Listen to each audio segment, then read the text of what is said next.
बुद्धं शरणं गच्छामि धम्मं शरणं गच्छामि संघं शरणं गच्छामि। गृह त्याग के पश्चात सिद्धार्थ के प्रथम गुरु हुए गुरुवर अलार कलाम, जो सांख्य दर्शन के विशेषज्ञ और ध्यान व समाधि के पूर्ण ज्ञाता थे। सिद्धार्थ ने गुरुवर अलार कलाम के आश्रम में रहकर उनसे दीक्षा ली और उन्हें अपना गुरु माना। गुरुवर अलार कलाम के जितने भी शिष्य थे, सिद्धार्थ उनमें सबसे अलग थे। ज्ञान प्राप्ति के लिए सिद्धार्थ के मन में जो ज्ञान पिपाशा थी, उससे गुरुवर भली भांति जानते थे। निरंतर 6 वर्षों तक सिद्धार्थ ने गुरुवर अलार कलाम के पास रहकर सांख्य शास्त्र तथा समाधि मार्ग का संपूर्ण अध्ययन किया और इन पर दक्षता और प्रवीणता हासिल की। जब गुरुवर ने देखा कि सिद्धार्थ ने अपनी कठिन तपश्चर्या से ध्यान व समाधि के उच्च शिखर को प्राप्त कर लिया है, तब गुरुवर ने सिद्धार्थ से कहा, सिद्धार्थ, अब मुझ में और तुम में कोई अंतर नहीं रह गया। जिस ध्यान को साधने में मुझे कई वर्ष बीत गए, उसे तुमने केवल 2 माह में कर लिया। मैं धन्य हो गया सिद्धार्थ। सिद्धार्थ बोले, नहीं गुरुदेव, गुरु और शिष्य की बराबरी कभी नहीं हो सकती। जब तक मैं ध्यान में था, तब तक मुझे गहरी शांति का अनुभव होता रहा, किंतु जैसे ही मेरा ध्यान टूटा, मुझे फिर दुख और पीड़ा ने चारों ओर से घेर लिया। मुझे संपूर्ण शांति कब होगी गुरुदेव, इसका मार्ग बताएं। गुरुदेव ने कहा, वत्स, मेरे पास जो ज्ञान था उसे मैंने तुम्हें प्रदान किया। अब मेरे पास तुम्हें देने के लिए कुछ नहीं है।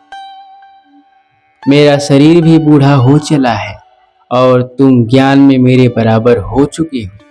इसलिए मेरी प्रबल इच्छा है कि मेरे पश्चात इस आश्रम की बागडोर तुम संभालो और आने वाले शिष्यों में ध्यान व समाधि जागृत करो।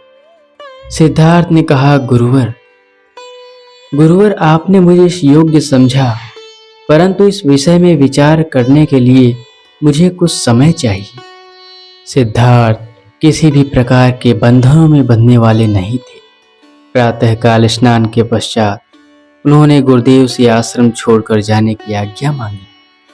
गुरुदेव थोड़ा दुखी हुए और फिर प्रसन्न होकर बोले, जाओ वत्स, तुम जैसे महान और दिव्य आत्मा को और आगे जाना चाहिए। तुमने संपूर्ण मानव जाति के कल्याण का जो व्रत रखा है, वो अवश्य पूर्ण होगा। सिद्धार्थ ने कहा, गुरुदेव, आगे जाने का मार्ग बताएं। कहाँ जाऊं, मेरा मार्गदर्शन करें। गुरुदेव ने कहा, वत्स, आगे की साधना के लिए तुम्हें मगध जाना पड़ेगा। वहां आदरणीय मुनि उदाका पुत्ता विराजमान है। वही तुम्हें आगे की साधना का मार्ग बताएंगे। सिद्धार्थ जब जाने लगे तो गुरुदेव ने पीछे से प्रणाम किया। ऐसा देखते ही जो शिष्य थे आश्चर्य में पड़ गए। एक शिष्य ने बोला, गुरुदेव, आप सिद्धार्थ को क्यों प्रणाम कर रहे हैं? गुरुदेव ने कहा, वत्स, तुम भी उनको प्रणाम करो। उनके चरणों की धूल अपने माथे पर लगा लो। युग युगांतरों के पश्चात ऐसे युग पुरुष धरती पर अवतरित होते हैं। सिद्धार्थ ने मगध की यात्रा प्रारंभ की। कुछ दिनों पश्चात वो मगध पहुंच गए। वहां उनकी मुलाकात मगध सम्राट महाराज बिंबिसार से हुई। उस दौरान महाराज बिंबिसार अपने राज्य के कल्याण के लिए सैकड़ों भैंसों की बलि देने वाले थे, किंतु सिद्धार्थ ने उन्हें इस पाप से रोका। उन्होंने बताया, दूसरों को पीड़ा देने से ईश्वर कैसे प्रसन्न होंगे? इन निर्दोष और मूक पशुओं की बलि देने से कौन सा कल्याण होगा? ये सब एक अंधविश्वास है। कल्याण होता है तो केवल एक परमात्मा के भजन साधन से, और किसी तरीके से कल्याण संभव नहीं है। सिद्धार्थ के इन वचनों से महाराज बिम्बिसार की आंख खुल गई और उन्होंने बलि प्रथा पर रोक लगा दिया। इसके पश्चात सिद्धार्थ मुनि उदाकाराम पुत्ता के आश्रम की ओर बढ़ चले। आश्रम पहुंचने पर उनकी मुलाकात गुरुवर आचार्य कौंडिन्य से हुई, जो अपने शिष्यों के साथ मुनि उदाकाराम पुत्रा से ज्ञान प्राप्ति हेतु उनके आश्रम आए हुए थे। सिद्धार्थ गुरु कौंडिन्य से मिलकर बहुत प्रसन्न हुए। उन्होंने बताया कि मैं आगे की साधना का मार्ग जानने के लिए मुनि उदाकाराम पुत्रा के दर्शन चाहता हूँ। गुरुवर ने बताया, उनके दर्शन और ज्ञान प्राप्ति तो ध्यान में ही संभव है। वो मौन रहते हैं और हमेशा ध्यान में बैठे रहते हैं। मुनि उदाकाराम पुत्रा एक गुफा में ध्यान में तल्लीन होके बैठे थे। सिद्धार्थ ने उस गुफा में प्रवेश किया। प्रवेश करते ही एक दिव्य प्रकाश की आभा दिखाई दे रही थी, जहां पर मुनि उदाकाराम पुत्रा ध्यानस्थ बैठे थे। सिद्धार्थ ने प्रणाम किया और वो भी ध्यान में बैठ गए। ध्यान की गहराई में सिद्धार्थ ने मुनिवर के दर्शन प्राप्त किए और मुनिवर ने सिद्धार्थ को अपना शिष्य स्वीकार किया। ध्यान और साधना के उच्चतम बिंदु का ज्ञान दिया और श्वास प्रश्वास की क्रिया विधि समझाया। इसके पश्चात सिद्धार्थ और तल्लीन होकर ध्यान में बैठने लगे और धीरे धीरे ज्ञान प्राप्त करने लगे। सिद्धार्थ ने गुरुवर से कहा, क्या मैं उस परम सत्य को देख सकता हूँ जो अविनाशी है, परम तत्व है? क्या मैं उसका अनुभव कर सकता हूँ? गुरुदेव ने कहा, वत्स, मैं जानता हूँ कि उस परम सत्य से एक हुआ जा सकता है, किंतु मैंने उसे अनुभव नहीं किया। गुरुदेव ने कहा, वत्स, जो मेरे पास था वह अब तुम्हारा हुआ। अब इसके आगे का मार्ग तुम्हें स्वयं खोजना पड़ेगा। इस परम सत्य को प्राप्त कर केवल तुम्हारा ही नहीं, संपूर्ण मानव जाति का कल्याण होगा। कई माह की साधना करने के पश्चात सिद्धार्थ ने गुरुदेव मुनि उदाकाराम पुत्रा से आज्ञा लेकर अपनी आगे की ज्ञान प्राप्ति के मार्ग पर निकल पड़े। आगे चलते चलते एक जंगल में सिद्धार्थ की मुलाकात भगवान महावीर स्वामी के शिष्यों से हुई, जो ध्यान में बैठे थे। सिद्धार्थ ने उनसे प्रश्न किया कि शरीर से मुक्त कैसे हुआ जाए। उन्होंने कहा, इस शरीर को तपा डालो, गला डालो, अपने शरीर के सारे अहंकार को नष्ट कर दो, सारी इच्छाओं और वासनाओं को नष्ट कर दो, मन को अपने वश में करो। सिद्धार्थ बोले, क्या यह संभव है? उन्होंने कहा, हमारे गुरु महावीर स्वामी भी गृह त्याग करके 12 वर्षों तक अपने शरीर को तपाते रहे और अंत में वह शांत और स्थिर हो गए। अंत में उन्होंने इतना पाया कि आत्मा शाश्वत है, सनातन है और अविनाशी है। सिद्धार्थ ने बोला, मेरे इस साधना के मार्ग में महावीर के तप ने मुझे एक नई दिशा दी है। सिद्धार्थ चलते चलते उरुवेला गांव में निरंजना नदी के तट पर पहुंचे और वहीं अपनी तपस्या प्रारंभ की और लगभग 6 वर्षों तक कठोर तपश्चर्या किए। इन 6 वर्षों में तपस्या के दौरान गांव की एक सुजाता नाम की कन्या सिद्धार्थ के भोजन और प्रसाद की व्यवस्था करती थी। सिद्धार्थ अपनी साधना और दृढ़ता पूर्वक करने लगे। इसी दौरान गुरु कौंडिन्य अपने 4 शिष्यों के साथ सिद्धार्थ को खोजते हुए यहाँ तक पहुंच गए और सभी लोग सिद्धार्थ के साथ तपश्चर्या करने लगे। एक समय ऐसा आया कि सिद्धार्थ ने अन्न और जल का संपूर्ण त्याग कर दिया और साधना में लीन हो गए। उनका शरीर एकदम क्षीण हो गया, केवल कंकाल ही दिखाई देने लगा। लगभग 49 उपवासों के पश्चात नदी के तट पर जाते समय सिद्धार्थ जमीन पर गिरकर अचेत हो गए। उसी समय सुजाता ने देखा, तुरंत सिद्धार्थ के पास आई और उन्हें जल पिलाया। उनमें चेतना आई। सुजाता ने कहा, आप जब यहाँ आए थे तब आपके माथे पर एक तेज, आपके चेहरे पर आभा थी, आप ओजस्वी थे। इस शरीर को गलाकर आप क्या पाना चाहते हैं? सिद्धार्थ ने कहा, मुक्ति। सुजाता ने कहा, हे ईश्वर, जब शरीर ही नहीं रहेगा तो मुक्ति मिलेगी कैसे? 49 उपवास के बाद सिद्धार्थ ने सुजाता के हाथ से बनी खीर खाकर अपना उपवास तोड़ा।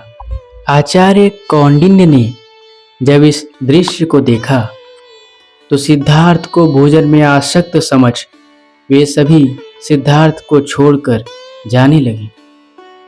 सिद्धार्थ ने कहा, मैंने अपने शरीर को तपस्या की उच्च श्रेणी पर तपा कर देखा, परंतु मुझे कुछ नहीं मिला। सिद्धार्थ ने बोध गया में पीपल वृक्ष के नीचे तपस्या प्रारंभ कर दी। तपस्या के दौरान सिद्धार्थ ने मारा को पराजित किया और उस पर विजय प्राप्त किया। परम सत्य परम तत्व परमात्मा का साक्षात्कार किया। परमात्मा की प्राप्ति हुई। सुजाता और उनके साथियों ने सिद्धार्थ को बुद्ध नाम से संबोधित किया। तथागत बुद्ध को आदेश मिला कि अल्पमल वालों का कल्याण करो। तथागत सीधे सारनाथ चले आए, जहां वो पांचों भिक्षु थे जो बुद्ध को शरीर में आसक्त समझ उनका साथ छोड़कर चले आए थे। जैसे ही तथागत उनकी कुटिया के समीप पहुंची, दूर से ही देखकर उन भिक्षुओं ने निश्चय किया कि इनका स्वागत अभिवादन न किया जाए। किंतु ज्यों ही बुद्ध समीप पहुंचे, उनके चेहरे और मस्तक पर दिव्य प्रकाश देखकर सब खड़े हो गए। किसी ने तौलिया दिया, किसी ने जल प्रस्तुत किया, किसी ने चरण प्रक्षालन किया, किसी ने आसन लगा दिया। सभी ने प्रणाम किया। तथागत बैठ गए।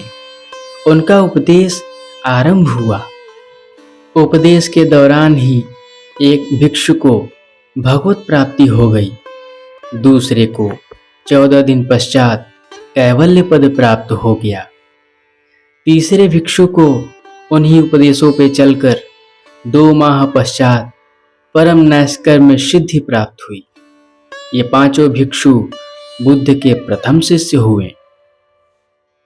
भगवान बुद्ध ने मानव समाज के लिए जो सुख का मार्ग खोजा है, उसके लिए कुछ सिद्धांत दिए जो इस प्रकार है। पंचशील सिद्धांत। पहला, हिंसा न करना। दूसरा, चोरी न करना। तीसरा, व्यभिचार न करना। चौथा, झूठ न बोलना। पांचवा, नशा न करना। दुनिया का हर मनुष्य किसी न किसी दुख से दुखी है। अपने प्रयास से व्यक्ति सुख के सारे माध्यम खोजता है, किंतु वो फिर भी दुखी रहता है। तथागत ने बताया, इस दुख का कोई न कोई कारण होता है। उन्होंने इस दुख से मुक्ति पाने का मार्ग बताया है। 4 आर्य सत्य हैं, अर्थात दुख है, अर्थात दुख का कारण है, अर्थात दुख का निरोध है, अर्थात दुख निरोध पाने का मार्ग है। चौथा जो आर्य सत्य है, सुख से मुक्ति पाने का मार्ग, अष्टांगिक मार्ग कहलाता है। इस अष्टांगिक मार्ग का अनुसरण करके मनुष्य सुख की प्राप्ति कर सकता है। अष्टांगिक मार्ग इस प्रकार है: सम्यक दृष्टि, सही दृष्टिकोण, 4 आर्य सत्य में विश्वास रखना, सम्यक संकल्प, सही संकल्प, मानसिक और नैतिक विकास की प्रतिज्ञा करना, सम्यक वाक्य, हानिकारक बातें और झूठ न बोलना, सम्यक कर्म, हानिकारक कर्म न करना, सम्यक जीविका, कोई भी स्पष्टतः या अस्पष्ट हानिकारक व्यापार न करना, सम्यक व्यायाम, अपने आप सुधरने की कोशिश करना, सम्यक स्मृति, स्पष्ट ज्ञान से देखने की मानसिक योग्यता पाने की कोशिश करना, सम्यक समाधि, निर्वाण पाकर स्वयं की मुक्ति होना। इन सिद्धांतों को अपनाकर मनुष्य अपने जीवन में सुख, शांति और समृद्धि प्राप्त कर सकता है। कुछ दिनों पश्चात भगवान बुद्ध ने अपने शिष्यों से कहा कि अब राजभवन जाने का समय आ गया है, क्योंकि मैंने मगध नरेश महाराज बिंबिसार को वचन दिया था कि ज्ञान प्राप्ति के पश्चात मैं उनसे अवश्य मिलूंगा। बुद्ध ने राजमहल की ओर प्रस्थान किया। महाराज बिंबिसार को जब यह सूचना मिली तो उन्होंने बुद्ध को रास्ते में आकर स्वागत की। महात्मा बुद्ध की अमृतवाणी सुनने के पश्चात महाराज बिंबिसार भी बुद्ध के अनुयायी बन गए। दूसरे दिन महाराज बिंबिसार ने भगवान बुद्ध को महल आने के लिए रथ भेजा, किंतु तथागत बोले, मैं अपने शिष्यों के साथ पैदल ही चलकर आता हूँ। बुद्ध ने महल में प्रवेश किया, उनके लिए आसन लगा। उन्होंने अपने शिष्यों के साथ भोजन किया। भोजन के पश्चात महाराज बिंबिसार ने बुद्ध और उनके शिष्यों को बांसों से बना एक बाग, जिसका नाम वेणुवन था, उपहार के रूप में दिया। बुद्ध ने वर्षा ऋतु के 4 माह इसी वन में रहने का निश्चय किया। धीरे धीरे महात्मा बुद्ध के ज्ञान का प्रकाश फैलने लगा। लोग बुद्ध के भिक्षुक बनने लगे। अब तथागत ने कपिलवस्तु के राजमहल की ओर प्रस्थान किया, क्योंकि उन्होंने महाराज से वचन दिया था कि ज्ञान प्राप्ति के पश्चात वो कपिलवस्तु अवश्य लौटेंगे। महाराज सुधोधन को जब ये सूचना मिली तो वो बहुत प्रसन्न हुए। उन्होंने आदेश दिया कि पूरे कपिलवस्तु को फूलों से सजाओ, पूरे महल को रोशनी से जगमगा दो, कपिलवस्तु के सारे मार्ग को सजा दो। महात्मा बुद्ध राजमहल के मार्ग पर पहुंच चुके थे। फिर उन्होंने अपने भिक्षुओं से कहा, भिक्षुओं, अब भिक्षा का समय हो गया है, अतः पहले भिक्षा कर लेते हैं, उसके पश्चात हम महल में प्रस्थान करेंगे।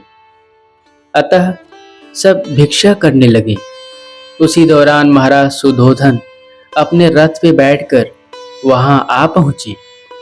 उन्होंने देखा कि बुद्ध कटोरा लेकर एक नीच जाति की महिला के घर भिक्षा मांग रहे थे। ये दृश्य देखकर महाराज बहुत आश्चर्य में पड़ गए और बोले, सिद्धार्थ, ये आप क्या कर रहे हैं? आपको अपने कुल और परंपरा का भी ध्यान नहीं। आप इस शूद्र नीच घर में भिक्षा मांग रहे हैं।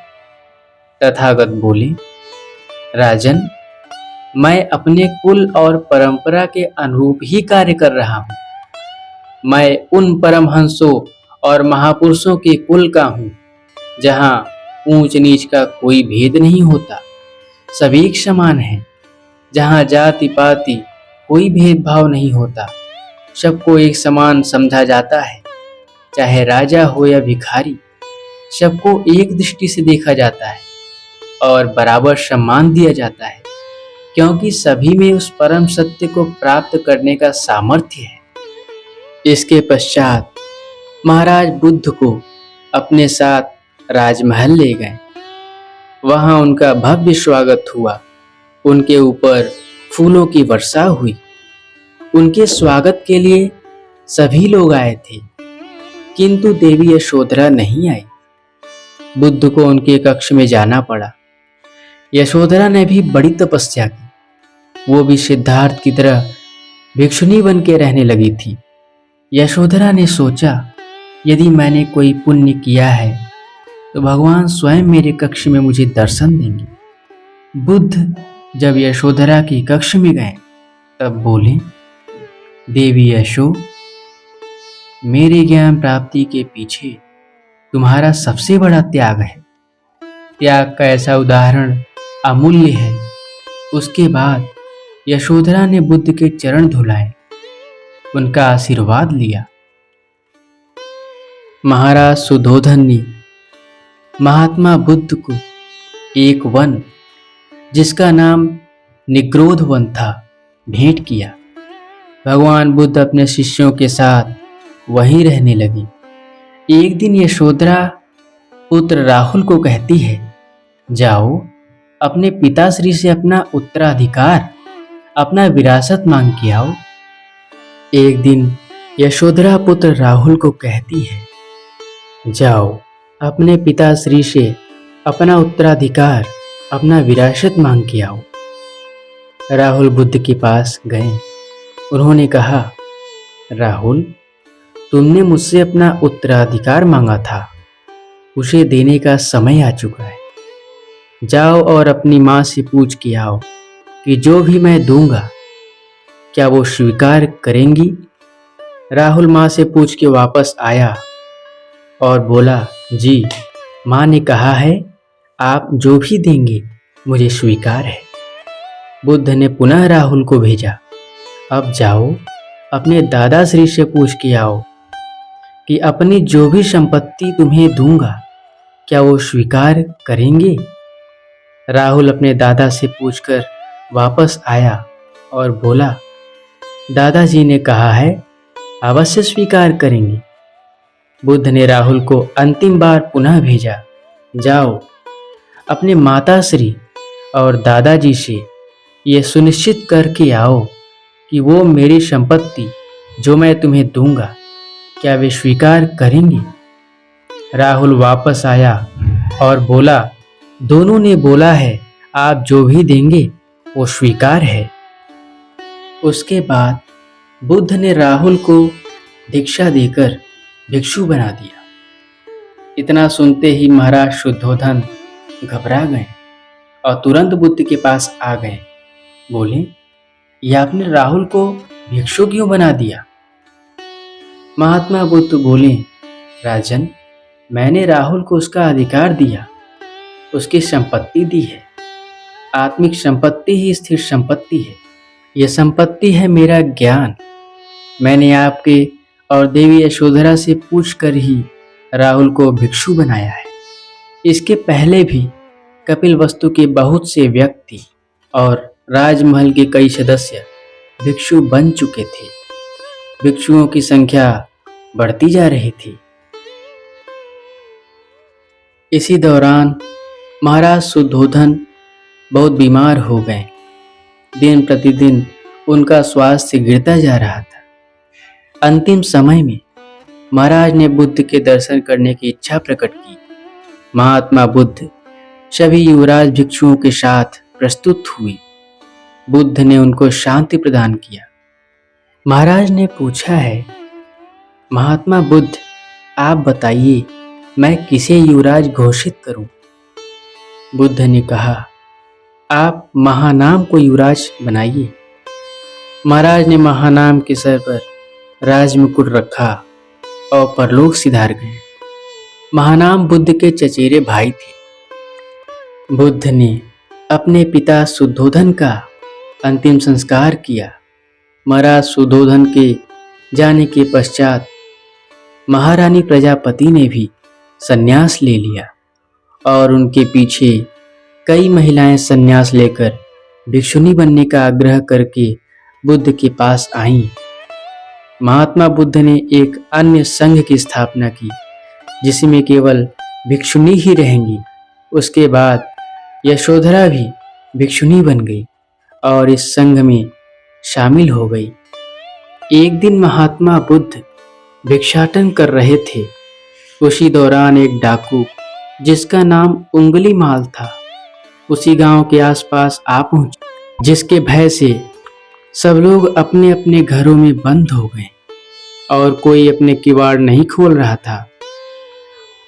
वास्तव में एक डाकू था जो किसी भी व्यक्ति को देखता था, बच्चे हों, जवान हो, बूढ़े हों, किसी को नहीं छोड़ता था, सबको मार देता था और उनकी उंगली काटकर माला बनाकर अपने गले में पहनता था। इसलिए उसका नाम अंगुली माल पड़ गया था। वो लोगों की उंगली इसलिए काटता था क्योंकि 100 उंगली पहनने पर उसको सिद्धि प्राप्त हो जाती और वो और भी शक्तिशाली हो जाता। महात्मा बुद्ध आगे बढ़ते गए। अचानक उंगली माल बुद्ध के सामने आ गया और उन्हें मारने का प्रयास किया, किंतु ज्यों ही बुद्ध की दृष्टि उंगली माल पर पड़ी उसके विचार बदल गए। वो उस तेज का प्रभाव था जो बुद्ध में था। अंगुली माल ने कई प्रश्न किए, बुद्ध ने ज्ञान का उपदेश दिया। उंगली माल ने हिंसक वृत्ति छोड़ दी और बुद्ध के शरण में भिक्षुक बन गया। महापुरुष जो होते हैं उनका कोई शत्रु नहीं होता, वे तो करुणा के सागर होते हैं। जो व्यक्ति उनके आगे शीश झुकाता है वे उनके हृदय में स्थित समस्त विकारों को, छल, कपट, मोह एवं समस्त आसुरी वृत्तियों को नष्ट कर ज्ञान का प्रकाश फैला देते हैं। इसी प्रकार वैशाली की नगरवधु आम्रपाली, कौशल नरेश महाराज, प्रसन्नजीत और मगध सम्राट अजातशत्रु ने भी महात्मा बुद्ध से ज्ञान प्राप्त किया और उनके अनुयायी बन गए। आगे चल के महात्मा बुद्ध कुशीनगर पहुंचे, जहां उन्होंने एक भक्त चंड का निमंत्रण स्वीकार किया और महात्मा बुद्ध के साथ सभी भिक्षुओं ने भोजन प्राप्त किया। ये महात्मा बुद्ध का अंतिम भोजन था, क्योंकि बुद्ध के महापरिनिर्वाण का समय आ गया था। कुशीनगर में एक स्थान पर शाल के बड़े बड़े वृक्ष लगे थे। उसी के नीचे बुद्ध ने अपनी शैया लगवाई और दाहिने हाथ के बल सिर रखकर लेट गए। आज तथागत के शरीर से दिव्य प्रकाश निकल रहा था। शाल के वृक्ष बुद्ध के ऊपर फूलों की वर्षा कर रहे थे। बुद्ध के समक्ष सभी भिक्षु साधना कर रहे थे।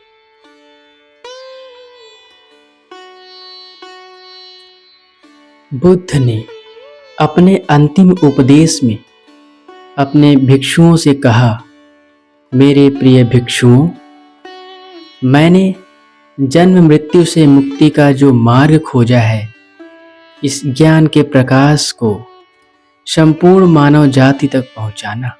मेरे महापरिनिर्वाण के पश्चात मेरे पार्थिव शरीर की पूजा में समय नष्ट ना करना। तो शिष्यों ने कहा, भगवान ये शरीर क्या होगा? बुद्ध ने कहा, हमारे जो भक्त हैं राजा लोग, उनको सूचित कर देना कि बुद्ध महापरिनिर्वाण को प्राप्त हो गए हैं। फिर उनको जो समझ में आएगा वो करेंगे। मैंने जो तुम्हें शिक्षा दिया है उसका पालन करना और ध्यान करना। अंतिम समय में एक व्यक्ति भागता हुआ आया जिसका नाम सुभद्र था। वो बोला, मैं बुद्ध के दर्शन करना चाहता हूँ। आनंद बुद्ध के परम शिष्य थे।